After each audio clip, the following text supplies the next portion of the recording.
secrétaire de l'Institut français, qui va vous dire un petit mot.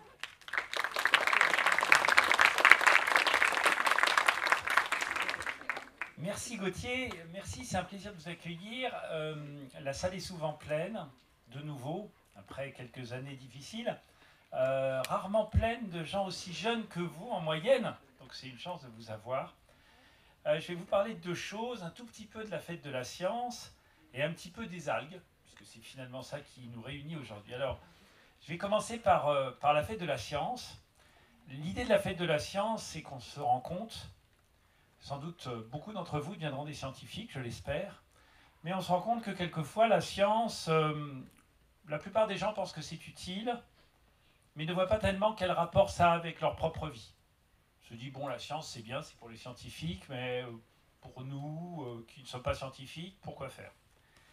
La fête de la science, c'est l'occasion de voir que cette connexion existe et que tout est science. La science, c'est comprendre ce qui nous entoure. Donc en fait, tout est science, parce que tout peut être compris ou pas compris. Et il est important, plus on comprend les choses, plus on arrive à les connecter entre elles, et finalement, plus on est intelligent. De la compréhension naît l'intelligence. Donc c'est très important de savoir ce qui nous entoure et comment ça marche. La fête de la science, c'est l'occasion comme ça pour des publics non spécialisés, donc on n'a pas besoin de s'y connaître beaucoup d'abord, avant, pour repartir en s'y connaissant beaucoup plus. C'est ça la fête de la science. La fête de la science, c'est autre chose, c'est aussi une transversalité. C'est l'idée que, je vous le disais, la science est reliée à tout, mais qu'on peut tout relier à la science. On peut s'amuser avec la science, on peut être... ouais, je ne spoil pas ce que j'ai à vous dire tout à l'heure, mais on peut connecter la science à d'autres éléments, par exemple la littérature ou d'autres choses. Il n'y a pas de limite, c'est pas... Alors, d'ailleurs, j'en profite, je vais passer un petit message. Depuis 2 ans, depuis la réforme du lycée, vous pouvez choisir des majeurs, des mineurs, et c'est bien. Parce qu'avant, c'était vraiment très compartimenté. Il y avait les scientifiques, les littéraires, ceux qui faisaient ES. Et c'était un peu lourd, ça, parce que en fait, ça prédéterminait un profil. Si on était scientifique, on se disait que la littérature, ça ne nous intéressait pas, et vice-versa. Aujourd'hui, vous devenez plus citoyen du monde et vous pouvez vous intéresser à tout. Il faut ne rien s'interdire. Ça, c'est très important, toujours se dire qu'on peut s'intéresser à tout, quelle que soit la spécialité principale à laquelle on se destine. Alors voilà, c'est fini pour la science, pour ce que je voulais vous dire sur la fête de la science. Maintenant, un peu les algues. Alors, les algues, c'est un drôle de sujet. En tout cas, pour moi, c'est un drôle de sujet, parce que quand j'étais jeune, quand j'avais votre âge, c'est-à-dire évidemment au millénaire dernier, c'était il y a 1000 ans, en tout cas c'était au 21e siècle, non, au 20e siècle, c'est ça qui était au 20e siècle, donc c'était il y a 1000 ans, oui c'est bien ça, puisque nous sommes maintenant au 3e millénaire. Bien, quand j'avais votre âge, on ne parlait pas d'algues. Mais alors pas du tout. On en parlait un peu en Bretagne, peut-être pour les thalassothérapies, vous savez, les trucs pour les vieux, où on est dans des bains, mer pour soigner les rhumatismes, mais sinon on n'en parlait pas du tout. Les algues, ça n'existait pas. Les algues, ça n'existait pas, et puis les algues se sont imposées à nous, en quelque sorte. Alors ça me fait penser à Halloween. Pas évident comme ça, première vue, l'analogie Halloween, mais c'est un peu trick-treat. Alors commençons par les tricks. Les tricks. Les algues, ça s'est d'abord imposé à nous pour de mauvaises raisons. Quelle est la cause, quelle est la conséquence, c'est difficile à dire, tout est intriqué. Il y a un certain nombre de phénomènes naturels qui se sont produits.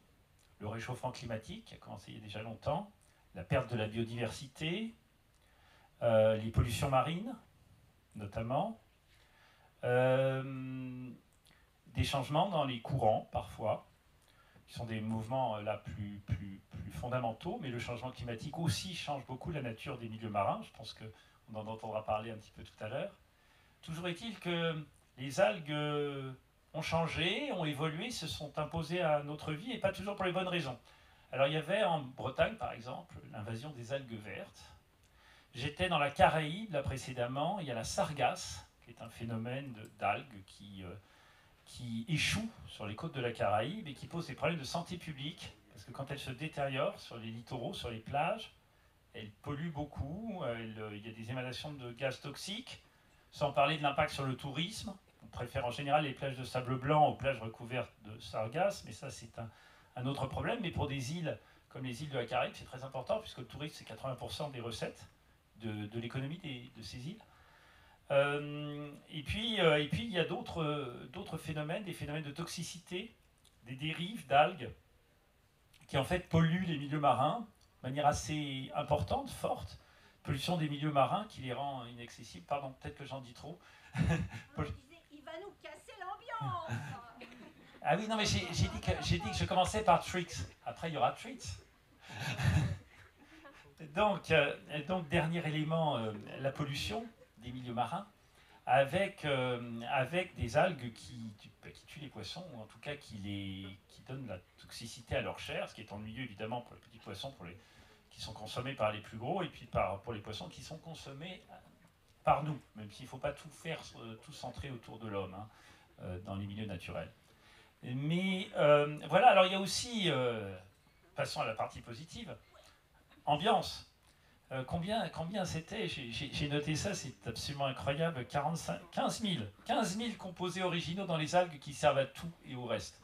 Alors c'est beaucoup ça, c'est-à-dire des choses qui font que, autre évolution du monde, font qu'aujourd'hui on s'intéresse de plus en plus à l'alimentation humaine. Avant on s'intéressait aussi à l'alimentation humaine, mais aujourd'hui on essaye de manger mieux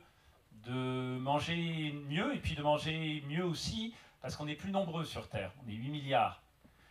C'est beaucoup de gens à nourrir. Et on s'est rendu compte que les algues, comme toutes les ressources marines, finalement, c'est la dernière frontière, les mers, les océans, on pouvait leur trouver des tas de vertus. Alors on peut les manger sous toutes leurs formes, et puis des algues, il y en a d'innombrables, mais on peut faire plein d'autres choses. On peut se les mettre sur la peau, on peut se soigner avec. Enfin, Nathalie et Puspita vont vous raconter tout ça. Alors moi, je vais finir par... c'est à cause de Nathalie ce que je vais faire maintenant, parce qu'on a la chance d'avoir deux immenses spécialistes. Mais peut-être elles vont être... notre MC va les présenter tout à l'heure. On a la chance d'avoir deux immenses spécialistes, toutes les deux francophones. L'une a même été l'enseignante de l'autre, mais ce sont deux enseignantes chercheuses aujourd'hui, qui sont venues nous voir et qui vont pouvoir nous raconter. C'est de la chance de les avoir, parce qu'elles ne sont pas tout le temps là, ni l'une ni l'autre. Elles voyagent dans le monde entier pour exercer leur métier. Ce sont deux spécialistes donc des algues. Alors moi, je voudrais finir par quelque chose, parce que Nathalie m'a stimulé. Vous n'avez peut-être pas vu ce petit teaser, ou peut-être, mais il y a un poème dans ce petit teaser. Alors, moi, je me suis dit, comme moi, je suis plutôt, je fais partie des littéraires, vous voyez, alors, je suis plutôt quelqu'un qui écrit, donc je me suis dit, tiens, les algues, oui, c'est inspirant, alors on va essayer de rédiger un petit poème. Aux abysses rouges, vertes et brunes, mouvements sans crainte et sans désir, aux algues, les brasses m'ont emmené, je leur dois ma bonne fortune. Nori, Wakame, Kombu, tous les hommes tu promets nourrir, comme à Neptune se coucher bordé, d'hermes sel à nous si doux. Sous mon pas craquelle la dune, desséché tu viens y mourir, pour satisfaire l'humanité, aux abysses rouges, vertes et brunes. Merci.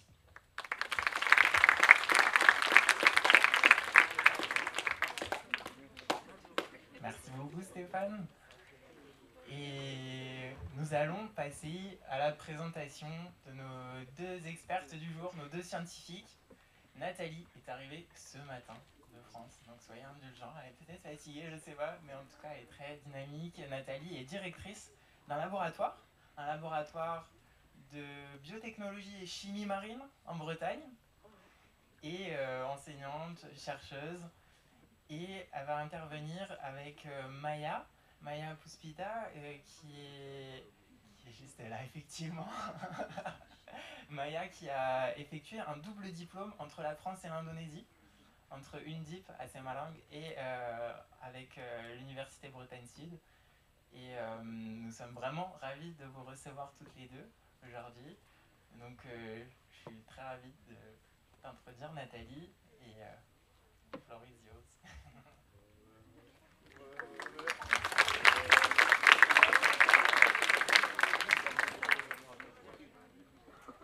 Donc, bonsoir à tous. Donc, moi, je suis Nathalie Bourgougnon. Effectivement, je suis professeure. Je suis un professeur à l'université Bretagne Sud. Donc, Bretagne Sud, Bretagne. Donc, je suis en Bretagne. En Bretagne, vous avez 4 universités, Rennes 1, Rennes 2. Il y a Brest tout au bout, là. Et puis il y en a une petite entre Nantes et Brest qui est l'Université de Bretagne Sud. Voilà, alors je ne suis plus directrice du laboratoire, je l'ai été, mais c'est pas grave. On s'en remet très bien. Merci de m'accueillir aujourd'hui. Merci à Stéphane et à toute son équipe là, de m'accueillir. Une merveilleuse introduction sur les algues, Stéphane. Alors je voulais juste revenir un petit peu sur ce que tu disais à propos des sciences. Ah ben je l'ai perdu. Non, le revoilà. Parce qu'effectivement, il vous a fait une petite introduction sur l'intérêt des sciences. Et du coup, j'ai repensé à Alain Aspect. Alors je ne sais pas si vous avez entendu parler de lui. C'est le prix Nobel de physique de cette année, qui disait sur BFM TV, il y a plusieurs semaines, quand il a reçu le prix, la science n'est pas l'ennemi des jeunes actuels, elle est la solution. Lancez-vous dans la science avec l'objectif de résoudre ces problèmes qui vous intéressent, et ce n'est pas en niant la science que vous y arriverez. Donc je trouve que c'est une belle affirmation. Et j'irai même un peu au-delà, parce qu'aujourd'hui c'est la fête de la science, on va vous parler beaucoup de science et on vous dit faites des sciences. Et je suis la première à vous encourager à faire des sciences. Mais autour des scientifiques, on a besoin de géographes, on a besoin d'historiens, on a besoin de sociologues, on a besoin de spécialistes en droit de l'environnement. Moi c'est plutôt mon domaine.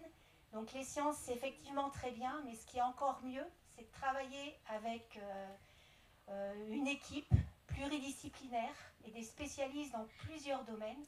Moi, je suis plutôt sur les algues, où on retrouve du droit, on retrouve de l'économie, on retrouve aussi de la sociologie. Je travaille aussi sur les virus. Là aussi, il faut des épidémiologistes, des virologistes, des géographes, pour suivre un peu les mouvements des virus à travers le monde. Donc voilà, il y a plein de disciplines autour des sciences qui peuvent être intéressantes et nourrir justement les sciences. Voilà, je voulais vous dire ça en introduction. Peut-être faudrait couper la lumière, parce que c'est un petit peu palo, non? Je sais pas, c'était mieux un peu plus dans le noir.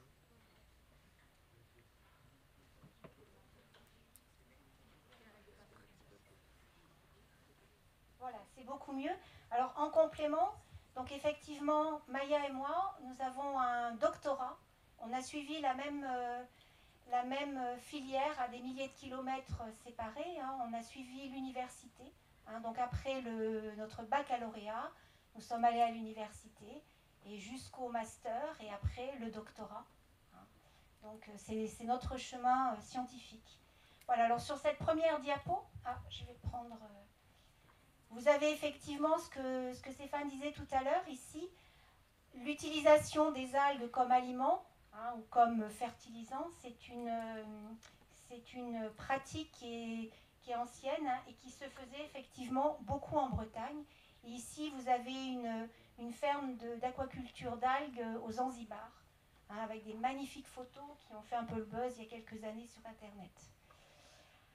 Alors, en amont des algues, je voulais vous dire tout d'abord que l'océan, c'est un monde incroyable de diversité.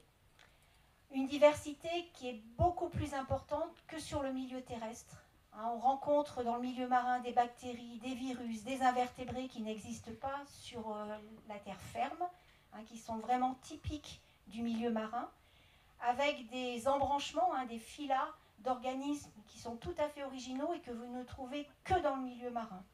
Donc j'ai mis quelques exemples avec un bel échinoderme sur des photos qui ont été prises dans la Grande-Calédonie. Voilà, ici vous avez une belle cnidaire, des bryozoaires, des éponges pour ceux qui font un peu de plongée, une belle acidie. Et effectivement, dans le milieu marin, vous avez des algues brunes, des algues rouges et des algues vertes. Et à part les algues, les algues vertes, les algues rouges et les algues brunes, vous les retrouvez que dans le milieu marin.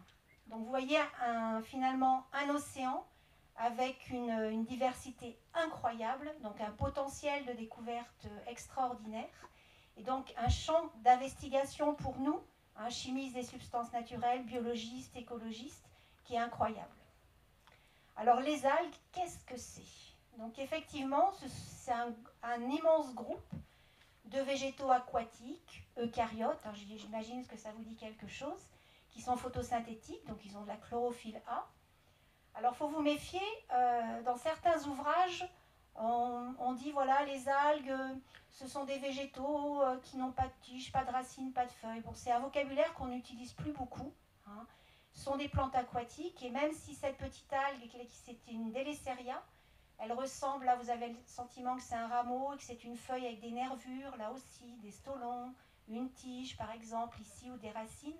Vous n'avez pas ces notions-là du tout chez les algues, c'est vraiment des organismes très très simples. Ici, le stipe sert à l'accrochage, et la nutrition, elle se fait sur toute la surface. Hein. Il n'y a pas de sève, vous avez dû voir, phloème, xylème, des choses comme ça n'existe pas chez les algues. Donc des organismes, effectivement, Stéphane l'a très bien dit, hein, pendant longtemps, les scientifiques ne s'en sont pas vraiment intéressés. Hein. C'était des végétaux dits inférieurs, donc ce n'était pas très noble. Il valait mieux travailler sur les plantes, hein, les angiospermes. Alors ce sont des végétaux qui sont apparus au Précambrien, ce sont les premiers acteurs de la chaîne alimentaire, c'est-à-dire que la petite microalgue va se faire manger par le zooplancton, le zooplancton par l'invertébré, et puis l'invertébré par le poisson, par exemple. D'où leur rôle extrêmement important. S'il y a un bouleversement de la chaîne alimentaire, des premiers acteurs de la chaîne alimentaire, vous imaginez que c'est toute la chaîne qui va être perturbée. Et ce sont des végétaux qui ont une grande plasticité écologique. Alors les grandes algues, hein, celles que je vous ai montrées tout à l'heure, vous les trouvez dans tout l'océan, dans toutes les mers du globe, hein, de l'Antarctique à l'Arctique, enfin bon, à toutes les températures. Et les microalgues, eh bien, elles ont aussi une grande plasticité écologique. Alors là, vous les retrouvez en symbiose dans ce petit invertébré. Hein. On devine bien les plastes dans ces tissus. Voilà, dans les poils aussi, hein, vous avez les poils là qui sont tout verts. Hein. Il y a plein de microalgues dans les poils, hein, qui protègent l'animal de certaines pathologies. Vous en trouvez dans les sources hydrothermales. Et puis, vous pouvez en trouver également des algues dans la neige. Alors, ce sont des algues, des microalgues vertes, hein, des toutes petites algues vertes. Puis, quand il se met à neiger, elles sont tellement stressées qu'elles se mettent à produire du carotène et elles deviennent rouges. Alors les grandes algues, elles peuvent faire quelques millimètres, hein, mais elles peuvent aller jusqu'à 100 mètres de longueur. Donc là, je vous montre des exemples assez incroyables. Donc vous avez cette grande algue brune, hein, même si elle vous apparaît verte, en fait c'est une grande algue brune qui peut faire jusqu'à 90 mètres de long. Vous avez celle-là que je trouve incroyable, regardez quelle élégance. Hein, c'est une Durvillae qu'on trouve du côté de l'Argentine, encore une algue brune. Vous avez cette belle Saccharina, qui est une algue issue de la culture, donc qui est assez chouette, hein, à partir desquelles on produit des alginates. Je reviendrai tout à l'heure dessus. Alors ici, c'est pas pour la taille de l'algue que j'ai pris cette photo, c'est une photo que Ita Widowati m'a fait cadeau. Ita Widowati, c'est une enseignante chercheuse de l'université de Diponegoro à Semarang, et donc elle m'a envoyé cette photo-là, qui a été prise sur la côte de Jepara. C'est juste pour vous montrer voilà, que c'est une femme qui collecte les algues, et le rôle des femmes dans l'industrie, on va dire, dans la collecte des algues sur la planète est très important. Et c'est là, tout à l'heure, je vous parlais de science, mais je vous parlais aussi de sociologie. Les hommes, souvent, partent pêcher en mer, et les femmes, pour compléter un peu voilà, les deniers de la maison, eh bien, cultivent les algues et les collectent. Donc le rôle des femmes est très important. Alors une diapo, je n'ai pas mis de commentaire, mais qui est extrêmement important. On vous parle beaucoup de biodiversité, on vous parle beaucoup de l'impact des forêts terrestres sur la planète, le cycle du carbone, etc. Je pense que vous avez tous entendu parler de ça. Eh bien, imaginez, vous mettez la tête sous l'eau. Eh bien, imaginez que sous l'eau, vous retrouvez des forêts incroyables, mais des forêts sous-marines. Hein. Donc là, avec des beaux exemples avec ces photos-là. Il faut vous dire que ces forêts sous-marines, elles sont aussi importantes que les forêts terrestres. Hein. En termes de cycle de carbone, hein, de séquestration du CO2, elles ont vraiment un rôle écologique important. Et ces dernières années, on commence à tirer la sonnette d'alarme sur la protection de ces forêts. Hein, donc il n'y a pas que l'Amazonie, imaginez qu'il y a ces grandes forêts terrestres. Alors ces forêts-là, ce sont des forêts d'algues qui sont fixées, hein, elles sont accrochées au sol. Et effectivement, Stéphane en a fait référence tout à l'heure, vous avez aussi des algues qui flottent, comme les micro-algues. Mais ça peut être des grandes algues de grande taille. Et imaginez que ces radeaux font jusqu'à 7 mètres de profondeur. Et donc ça, c'est les fameuses sargasses, hein, qui s'échouent sur les Caraïbes. Alors les algues, il y a une longue histoire derrière les algues. Donc ça, ce sont des photos typiquement bretonnes, hein, où il y a une collecte des algues qui existe depuis des décennies. Alors je ne vais pas tout vous montrer, hein, mais globalement, voilà, on utilisait ici déjà des algues qu'on cultivait ici dans des lacs. Hein, ce sont des micro-algues, mais qui sont prokaryotes, hein, ce qu'on appelle des cyanobactéries, et qu'on utilisait déjà comme complément alimentaire. Dans cet ouvrage qui est d'origine chinoise, c'est un énorme ouvrage sur la pharmacopée, c'est-à-dire l'utilisation des plantes par l'homme pour se soigner. Et vous avez un chapitre entier qui est consacré aux algues. Ici, vous avez des photos, je crois que c'est en Nouvelle-Zélande, hein, où on justement récupérait les algues, on soufflait dans le stipe, hein, dans la partie qui ressemblerait à un rameau, pour fabriquer des sortes de sacs. Hein, donc une utilisation depuis des millénaires. Alors, on revient à la Bretagne, donc en période de disette, hein, quand il n'y avait pas assez de foin pour nourrir les vaches, eh bien, les paysans amenaient les vaches sur l'estran, hein, et elles venaient manger des algues. On retrouve ici. Ça, c'est une photo un peu plus récente que j'ai extraite d'un travail d'un chercheur qui s'appelle Rocky Dennis. Hein, on l'aime bien avec Maya, c'est un type assez incroyable qui travaille en Australie, qui a abordé les algues sur toutes les coutures et qui a montré il y a quelques années que si vous donniez à manger aux algues, eh ben, elles pétaient moins, elles faisaient moins de méthane, et donc il y avait moins de problèmes de la réduction de la couche d'ozone. Voilà, donc une alternative au fourrage. En Bretagne, les algues étaient collectées, elles étaient brûlées dans ces fours qu'on appelle des fours à goémon, et donc les cendres étaient utilisées pour la fabrication du verre. Hein, donc si un jour vous allez à Versailles et vous visitez la grande galerie des glaces, eh bien pensez à moi et vous vous souviendrez que la soude, hein, était extraite des algues. Alors vous avez ce type-là, ce beau moustachu, là, Bernard Courtois, lui qui a découvert l'iode, hein, dans les algues brunes et qui a justement été à l'origine de la teinture d'iode, hein, qui est un désinfectant qui est très utilisé. Alors une photo typiquement bretonne où vous avez le bateau ici qui vient collecter les grandes laminaires. Alors cet engin-là s'appelle le Scooby-Doo, c'est pour ça que je vous l'ai mis. C'est un grand pieu qui se termine par un crochet.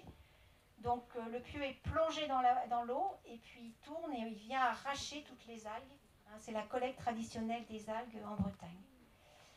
Voilà, alors dans le monde, il y a environ 32 millions de tonnes d'algues fraîches qui sont récoltées chaque année. Alors d'où viennent ces algues-là? Elles viennent principalement de la Chine. Et le deuxième pays producteur d'algues, hein, et de composés issus des algues, c'est l'Indonésie. Hein. Donc c'est à peu près les 3/4 de la production et les 4% restants. Alors toutes ces productions-là viennent de l'aquaculture, hein, ici, et les 4% restants, ce sont des algues sauvages, comme tout à l'heure sur la diapo avec les Scooby-Doo, hein, ce sont des algues sauvages. Donc là, je vous ai mis quelques illustrations, les collectes à pied, en bateau. Ici, c'est une photo qui a été prise à Saint-Jean-de-Luz, hein, du côté de Biarritz, par une société d'ailleurs avec laquelle Maya travaille. C'est la collecte des gélidiums. Là, ce sont les collectes des grandes algues brunes pour l'extraction des alginates. Ici, c'est la collecte des laminaires avec le Scooby-Doo que vous retrouvez.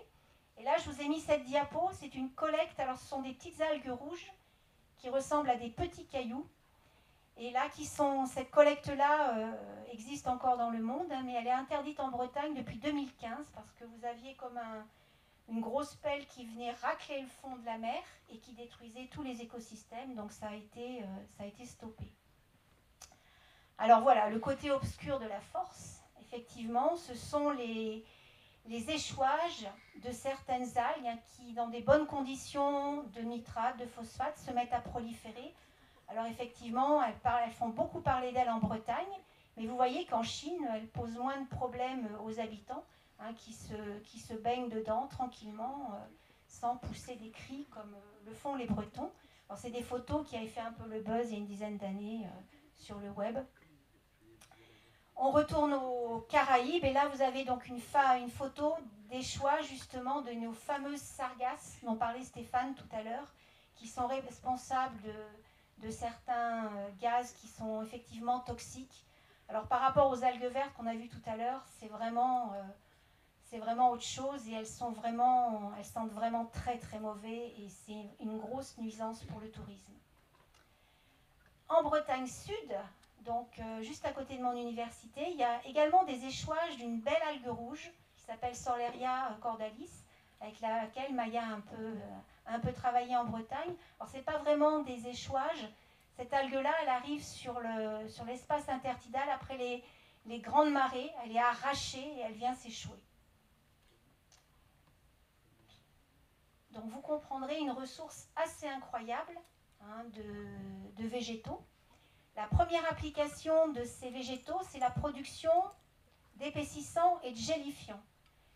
Alors, vous les connaissez tous. Alors, ce qui serait bien, c'est que ce soir, vous regardiez un peu ce que vous avez dans le frigidaire, ce que vous avez dans les placards, sur vos tubes de dentifrice. Et peut-être vous trouverez l'appellation E407 ou carragénane, carragénine. Donc, il s'agit donc de composés qui sont dans la paroi des algues et qui donnent des gels, hein, ou des épaississants. Donc ce sont les carragénanes. Chez Euchema, Capaficus et Chondrus. Ah, j'ai oublié le R de Chondrus. Donc Euchema, Capaficus, Maya vous en reparlera, parce qu'elles sont très présentes en Indonésie. À partir de Gélinium et Gracilaria, alors je vous ai mis quelques photos ici. Vous avez de l'agar-agar. Alors peut-être certains d'entre vous qui aiment faire un peu de cuisine et des mousses ont peut-être acheté de l'agar-agar. Hein, c'est un bon gélifiant. Et vous le retrouvez aussi comme support pour les microbiologistes ou comme dans les bonbons. Et enfin, extrait des algues brunes. Vous avez donc chez Laminaria ou Macrocystis, on extrait des alginates qui sont vraiment des gélifiants extrêmement durs. Alors vous avez dû peut-être tous là, hein, c'est la période des appareils dentaires, peut-être chez le dentiste, vous avez eu droit à une empreinte de vos dents avec un gel qui prépare devant vous, il le met sur un support et clac, il prend votre empreinte dentaire. Ça c'est de l'alginate, donc c'est extrait des algues brunes. Et donc c'est un support qui gélifie très très rapidement et qui est très résistant. Et également que vous trouvez dans les tissus, hein, parce qu'il fixe très bien les pigments. Donc la première application mondiale des algues, c'est ça, ces fameux texturants. Et la deuxième application, ce sont les algues comme légumes. Alors qui mange des algues? Alors qui mange des algues mais pas de maki sushi? D'accord. Bon, pas mal, pas mal. Donc, alors j'imagine que donc là, il y a tout ce qui est maki. Hein, voilà, tous ces... Alors peut-être avez-vous mangé des salades de wakame, toujours dans les restaurants, hein, wakame. Alors wakame, c'est une algue brune. Là, elle apparaît verte, mais elle est plutôt brune. Voilà, donc vous avez différents exemples. Donc ça, c'est typiquement dans les pays asiatiques, hein, des soupes, des chips. Et puis en Bretagne, voilà, les Bretons, ils aiment bien faire de la bière aux algues, de la confiture, du pâté, de la moutarde aux algues. On retrouve pas mal de choses à partir d'algues. Donc on retrouve également les algues comme complément alimentaire dans l'alimentation pour les animaux. Si vous donnez à vos cocottes des algues, vous verrez le jaune est plus jaune et la coquille est plus résistante. Voilà, donc ça c'est un bloc de sel qu'on donne aux chevaux, hein, qui est enrichi en algues. Et puis vous avez tous les compléments alimentaires là pour les poissons, les chiens, les chats, etc. Alors vous avez effectivement toute la thalasso et toute la cosmétique. Alors là, il y a énormément de choses qui existent en Bretagne et qui se développent aujourd'hui à travers le monde. Alors je vous ai mis cette diapo aussi parce qu'on en parle très peu, mais les algues sont aussi une source inspiratrice pour les artistes. Donc vous avez Violaine qui, elle, collecte ces algues dans le golfe du Morbihan et qui les tisse, qui est une designer, c'est pas une biologiste, mais une designer. Vous avez cette Jasmine Algue, vous avez cette entreprise bretonne qui s'appelle Bord à Bord, qui sur ce tableau-là a mis les principales algues qui sont autorisées à la consommation. Vous avez leur composition avec leur richesse ici en minéraux, en protéines, etc. Et puis vous avez des idées d'utilisation, si vous avez envie d'étonner voilà, vos amis ce soir. Donc quelques photos, voilà des rayons au Japon avec des algues. Moi, je conseille à personne d'acheter des algues au Japon en ce moment, avec toutes les catastrophes qu'il y a eu, elles doivent être encore bien radioactives. Je ne vous le conseille pas, vraiment. Au Chili, voilà. Alors pourquoi elles sont intéressantes? Alors effectivement, les algues sont connues pour être riches en sucre, en glucides. Elles sont riches en protéines, des minéraux, d'où l'utilisation en santé végétale. Et il y a une part très fine de lipides. Alors je vous ai mis quelques exemples ici. Donc le wakame contient 10 à 20 fois plus de calcium, par exemple, que le lait. Le nori, ou porphyra, est vraiment réputé pour être très très riche en protéines. Alors, il faut voir ça, mesurer un petit peu ces éléments-là. On fait beaucoup de publicité sur les algues, comme quoi c'est intéressant, la richesse en protéines, en acides aminés. Il ne faut pas oublier que les algues, c'est comme toutes les plantes, elles ont un cycle biologique.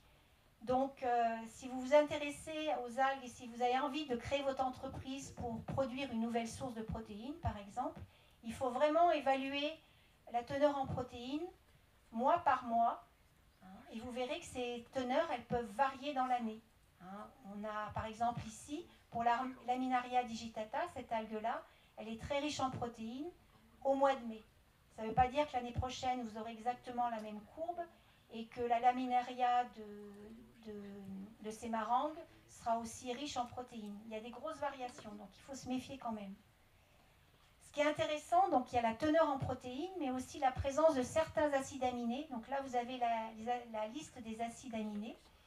Et donc, vous retrouvez toutes les algues autorisées à la consommation. Et par comparaison, vous avez les légumineuses et l'ovalbumine. Et on s'aperçoit que vous avez certains acides aminés qui sont très présents ici par exemple dans l'arginine, dans les légumineuses, et que vous pouvez retrouver dans des concentrations semblables chez les algues. Alors chez les algues, ce qui est vraiment intéressant aussi, c'est les pigments. Alors vous avez la xanthophylle ici, avec les plus importantes qui sont la lutéine et la zéaxanthine. Alors je ne sais pas si vous avez entendu parler de la dégénérescence maculaire liée à l'âge. Chez les personnes âgées, autour de 75 ans, vous pouvez avoir des troubles de la vision et la vision qui devient noire au centre petit à petit. Donc ça, c'est la dégénérescence maculaire liée à l'âge. La macula, c'est cette partie-là qui est à l'arrière de l'œil et donc qui se dépigmente en vieillissant. Donc pour stimuler la macula, il faut prendre des antioxydants. Et donc on trouve sur le marché des compléments alimentaires riches avec ces pigments qui sont très antioxydants. Chez les algues rouges, les algues sont rouges parce qu'elles ont des pigments rouges. Et ces pigments rouges, c'est les phycobiliprotéines qui sont assez rigolotes, comme ça, elles ont 4 noyaux. Alors ce sont des pigments qui sont commercialisés. Vous voyez, les prix peuvent être assez élevés. Il y a énormément d'industriels qui s'intéressent à ces pigments rouges, puisqu'on s'en sert comme outil en biologie moléculaire, parce qu'ils fluorescent. Donc les algues ont de la chlorophylle, mais les algues rouges ont tellement de pigments rouges qu'elles masquent la chlorophylle, c'est pour ça qu'elles sont rouges.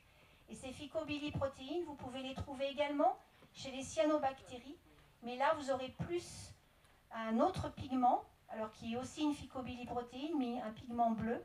Alors peut-être vous avez mangé des glaces Schtroumpf, ou vous avez mangé des pâtes aux algues bleues, eh bien ce sont des pâtes ou des glaces qui sont enrichies avec ce pigment bleu. Alors il y a quelques années, moi quand j'étais à votre place, on m'avait dit la molécule la plus importante sur la planète, c'est la cellulose, à cause des arbres, hein, et des forêts terrestres. Maintenant, on dit plus ça, on dit que la molécule la plus importante sur la planète, c'est la fucoxanthine. Donc c'est ce pigment brun qui vient des algues brunes et des fameuses forêts sous-marines dont je vous parlais tout à l'heure.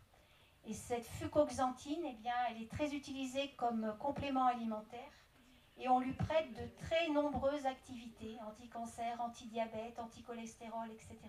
Donc là aussi, il y a énormément de travaux de recherche sur cette molécule. On arrive sur l'Indonésie. Donc je vais laisser la parole à Maya. Oh bah non, tu connais mieux. Tu viens? Allez. Bah, c'est la star de local.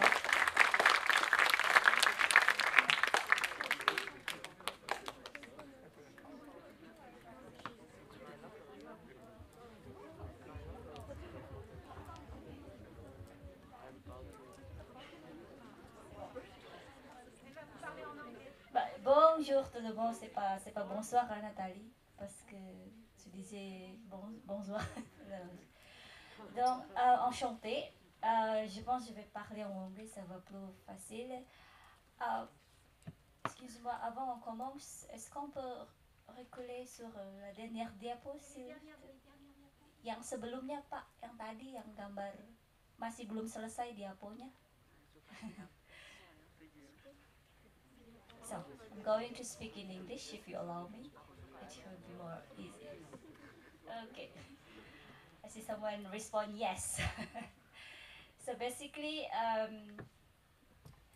Indonesia, as you know, is an archipelagic country with lots of small and big islands.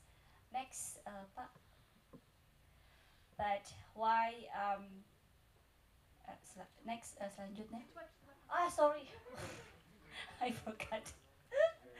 Okay, so because I think we have the second longest coastline or the third. I forgot the first one is with Canada. So as you can see here in Indonesia, so we forgot about all the other island, just the small this one. As you can see that we have this color green. Everything is green. So because of the biodiversity, we're located in a coral triangle. Sorry, if you ever heard of it. Coral Triangle is, we call it a hotspot biodiversity, where all the nutrients from the ocean comes from. So that's why Indonesia, especially in the eastern part, I don't know if you ever been to like Bali, NTT, Kupang, Flores, Sulawesi, in the northern part, and then Papua. Those are places that you can find seaweed the most. They live abandoned, or you can find a lot of seaweed from there, especially sargassum.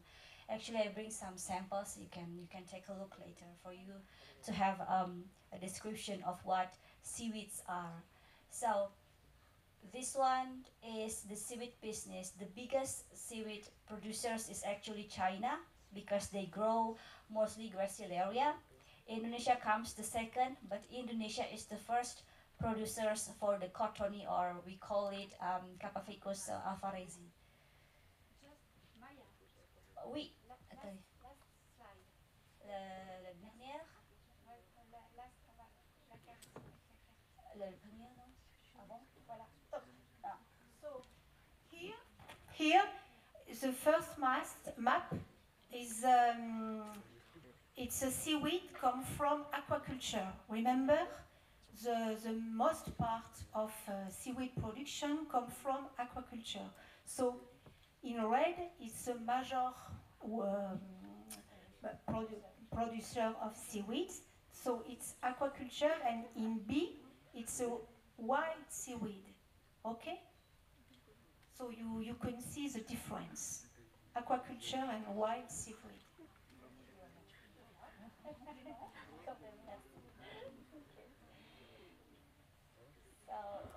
It's just so basically, the second largest, and Indonesia is the main contributor to the growth of the world economy. So, well, actually, for the species, Indonesia right now has around 700 species for the newest edition for for the biodiversity identifications. But I guess voila, it's the image of the Kappa ficus that we are growing here now in Indonesia. So, voila. So when we talk about aquaculture of cottony, agar, gracilaria, basically we use them for agar-agar, semi-refined carrageenan, and refined carrageenan. I bring an example of what are those exactly, so you can have an illustration about what we do exactly to seaweed. It's some applications that we've been developing here in Indonesia. As you can see, here is the tea.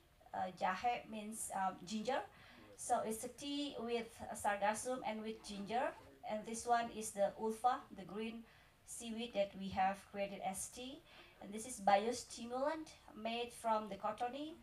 And then this is hydrogel coffee, so it's made from the carrageenan mixed with coffee and sugar. So it will blend very well. So you can bisa diganti Pak slide selanjutnya. Udah, makasih.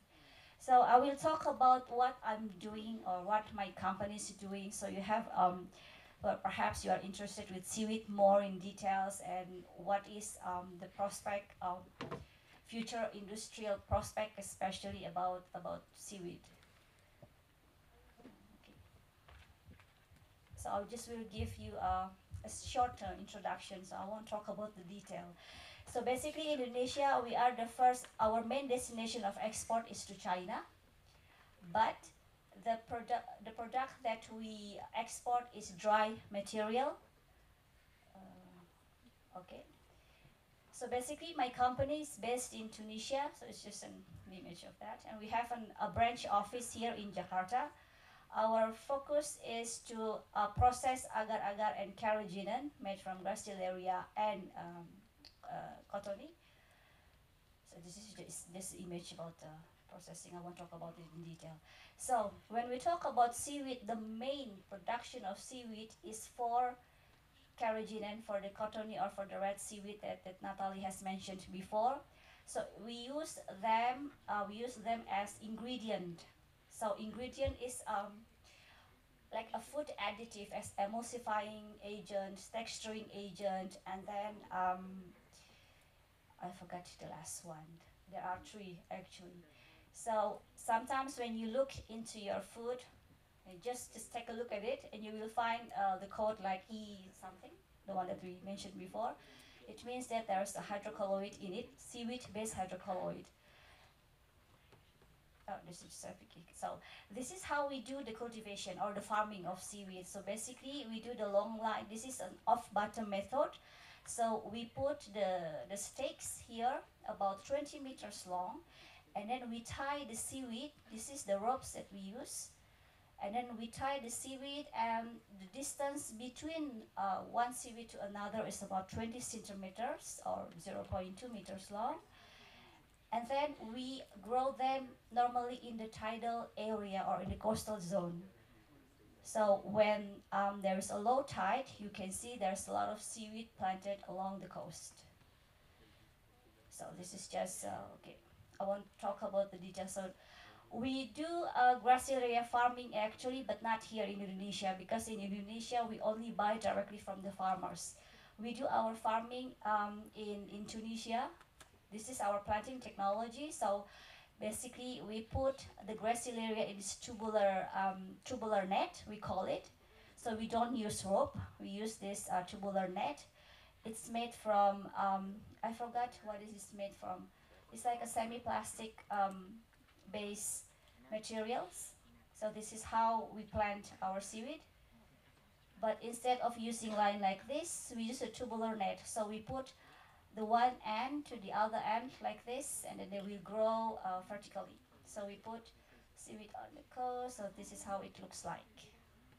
So this is the seaweed in the tubular net. Voila. And this one, when it grows after around 30 or 40 days. So you can see from this short to becomes this long. This is the harvest technology that they've been using over there. So we use both. Sometimes we use manpower. They just collect it manually with using hands. This is just some structural. I won't go into the detail. And in this image is the process. So basically first we do the infrastructure construction. So this is the cycle of cultivation for 50 days. And then we select the seaweed which is the best seaweed for the next cycle. And then we grow them, we put them in a tubular net, and then we harvest them and we dry them. And how we dry them, we basically we dry it under the sun. So it's used a natural sun drying. And this is, sometimes we cover the seaweed because to avoid any, when, especially during rainy season or when it drizzles a little bit, so we need to cover it up so it won't get contaminated with fresh water. And also to avoid any direct sunlight, because certain seaweed, if we want to process them into something, if you want to preserve what it is inside, you need to cover them, because some molecules, they don't stand with the heat. So this is drying. As you can see that for industry or for factories, they need a very huge dimension or huge area to do the drying, because they depend very much on the sunlight for the drying. This is the certificate. I guess that's it from me. And then I can show you later if you want to take a look about the samples, the seaweed. I bring two species. One is Cottoni and one is Spinoso. It's almost the same, from the same family. And then there's also some products that what is actually hydrocolloid is, if you want to take a look. Thank you.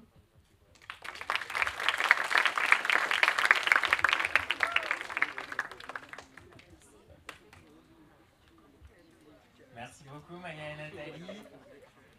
Je suis sûr que vous avez plein de questions. Et j'ai invité Nathalie et Maya à venir sur scène. Voilà, c'est ça. Alors, comme vous avez pu le voir, Nathalie et Maya sont des expertes chercheuses en biologie marine, mais n'hésitez pas à poser toutes les questions que vous voulez, notamment sur... peut-être que certains d'entre vous se posent des questions sur les études, sur... Nathalie a travaille depuis de nombreuses années avec les étudiants, donc n'hésitez pas à poser vos questions. Et Maya, vous voyez, ça fait 5 ans qu'elle a passé sa thèse, donc ça fait pas très longtemps aussi. Donc n'hésitez pas à poser toutes vos questions. Il n'y a pas de mauvaises questions. Est-ce qu'il y a des questions? Ouais, super.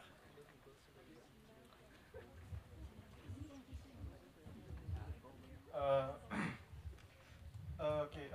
Does it require sea waters on the seaweeds to make or grow more seaweed? Yes, it is salt water.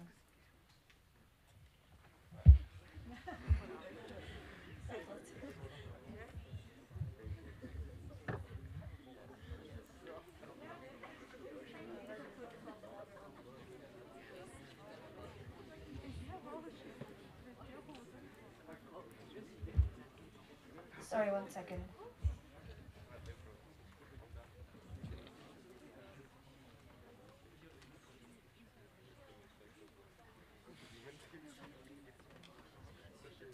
Why exactly is Indonesia one of the biggest exports and imports of seaweed? Because I've heard a lot that Indonesia is pretty big for seaweed development, especially in business, and so I was very curious. Why is it the biggest producer, you mean, or biggest? Yes, well, Well, actually, before the biggest producers was Philippines, but because they have tornadoes, they have this big. The last time in 2012, they have these big tornadoes coming. Their production decreased, and ever since, Indonesia becomes the first for Capophycus alvarezi only, but for Gracilaria, it's China. right. So is this because of Indonesia being very fertile for the growth of seaweed, or do they nurture the growth of seaweed? and No, produce it. Yeah, it's culture. because of the oceans. So as I mentioned, because we Indonesia located in one of the coral triangle spots. So the biggest province that produce seaweed is in Makassar, if you know South Sulawesi. Second one is Nusa Tenggara Timur or NTT, Kupang, followed by NTB and Bali. Fourth place is in Java, fifth is in Kalimantan. So as you can see, from number 1 to 3, the biggest, the location is located in the eastern part of Indonesia, which is located in the coral triangle, sorry.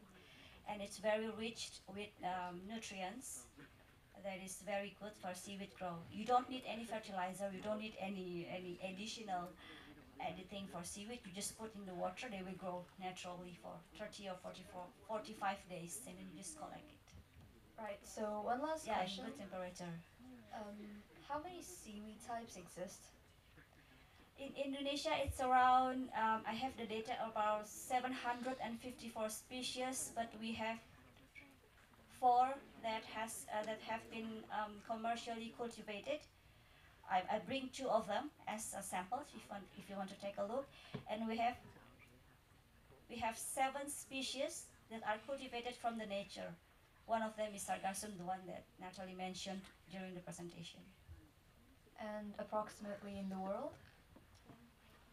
10,000, do you mean? Oh. 10,000 macro. But if we were talking about macro algae, macro seaweed, because there's also like spirulina, and that one is micro, not macro, so it's different.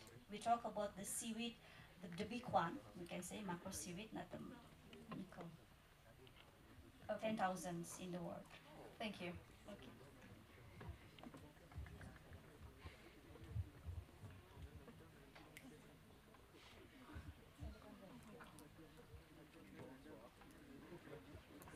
Ça vous donne envie de manger des algues?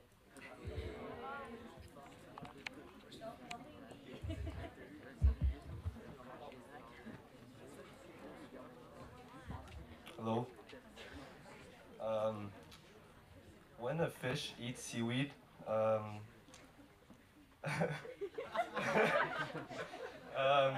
they get the same effects of when a human takes weed? That's a good question, but that's not the information.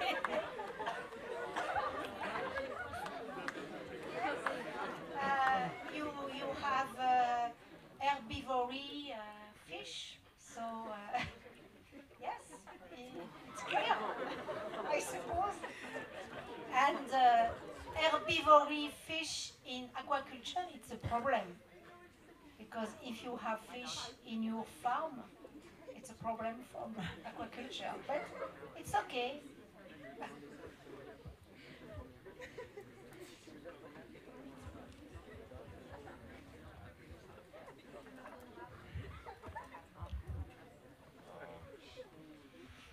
Bonjour. Bonjour. Donc, Well, you said that in the presentation that boats are used to collect the seaweed. Doesn't that affect the seaweed because it kind of pollutes it, or no? Sorry, can you Uh, repeat? you said that in the presentation that boats are sometimes Boats, used to okay. collect the seaweed. Yes. Doesn't that pollute the seaweed? Like, does it Pollute the affect seaweed? it or no? Oh, okay.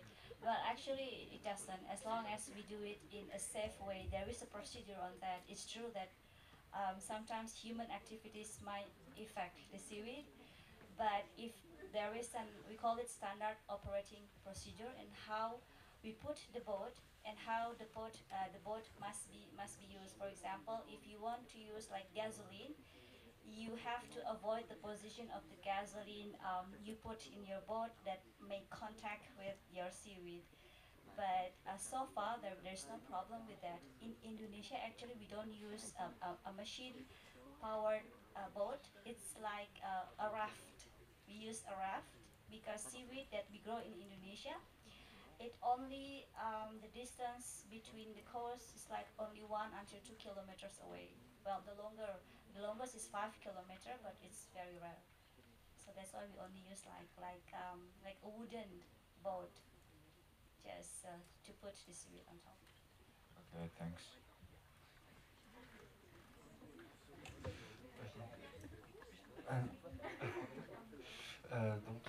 Madame Bourguignon, on vous a présenté en tant que chercheuse, professeure-chercheuse, alors que moi j'ai plutôt l'image du biologiste, de la biologiste marine qui passe ses journées à plonger, à découvrir la biodiversité marine. Du coup, moi je suis curieux de savoir si les deux sont compatibles et vraiment qu'est-ce que c'est être chercheur et si les deux travaillent ensemble, les deux types de biologistes travaillent ensemble. Alors déjà, moi je suis auvergnate, alors je suis une bonne terrienne, hein, donc j'ai fait un tout petit peu de plongée, mais très très peu. Et puis les algues, vous l'avez compris, elles vivent dans la zone photique, donc moi je m'éloigne jamais beaucoup du littoral. Par contre, dans mon équipe de recherche, les jeunes qui travaillent avec moi, il y en a beaucoup qui font de la plongée. Alors, je pense notamment, on parlait tout à l'heure d'elle, parce que Maya la connaît, elles ont fait leur doctorat ensemble. Anne-Sophie, elle plonge régulièrement, elle plonge aussi avec nos étudiants dans le cadre des enseignements. Et donc, actuellement, alors elle évalue la répartition de certaines algues dans le golfe du Morbihan. Donc, typiquement, elle, c'est une de mes chercheuses de terrain, elle adore être sur le terrain, plonger ou sur l'estran, mais elle aime bien être dehors. Donc effectivement, quand vous travaillez en biologie marine, si vous avez une appétence pour le terrain, mais que ce soit biologie, géologie, ou si vous avez une appétence pour la plongée, c'est un atout vraiment supplémentaire. Dans le laboratoire où je suis aussi, il y en a qui travaillent plutôt sur les invertébrés, les éponges, c'est des plongeurs aussi. Hein. Alors, invertébrés, mais ça peut être aussi les bactéries qui vivent à la surface des éponges, parce qu'on travaille beaucoup, on a des microbiologistes, et c'est des plongeurs hein, qui ont plusieurs niveaux de plongée. Anne-Sophie, dont je parlais à l'instant, elle encadre on a des UE qui sont sur le terrain, donc on emmène les étudiants passer une semaine sur une île qui est à l'extérieur du golfe, et donc elle les emmène en plongée, hein, et là aussi sur des projets scientifiques. Hein. Donc effectivement, si vous êtes intéressé par la biologie marine, il faut aimer vivre dehors, hein, et si vous faites de la plongée, c'est encore mieux. Alors moi, mon travail, quand j'étais, on va dire, jeune chercheuse, je faisais beaucoup plus de terrain. Maintenant, bon, je pilote une équipe, alors je cherche plutôt de l'argent pour faire tourner cette équipe que je vais faire. Moi, je fais moins de terrain. Mais voilà, un chercheur, c'est ça. C'est quelqu'un alors qui est passionné. Il ne faut pas imaginer voilà, que c'est un boulot, 9h du matin, et à 17h, je m'en vais. Hein. Si vous avez envie de faire de la recherche, dites-vous que voilà, c'est un sport de haut niveau, il faut y aller, il faut avoir envie de changer les choses, il faut être vraiment motivé. Et aller vers le doctorat, hein, je ne leur dirai jamais assez, c'est le plus haut diplôme qui existe dans le monde, que vous ayez à Jakarta, à Singapour, à Paris, tout le monde, les scientifiques, tout le monde sait que c'est le plus haut diplôme, donc c'est un diplôme avec lequel, si vous n'avez pas les deux pieds dans le même sabot, vous trouverez du travail. Il faut s'en donner la peine. Mais voilà, en biologie, mes collègues qui sont géologistes à l'université, ils font beaucoup de terrain. Donc voilà. Bon, après, il y a la microbio, on est plus au labo, ça dépend des disciplines, hein, des parties. Mais si vous faites de la biologie marine, tout à l'heure, on discutait avec Gauthier qui, lui, faisait plutôt de la physique.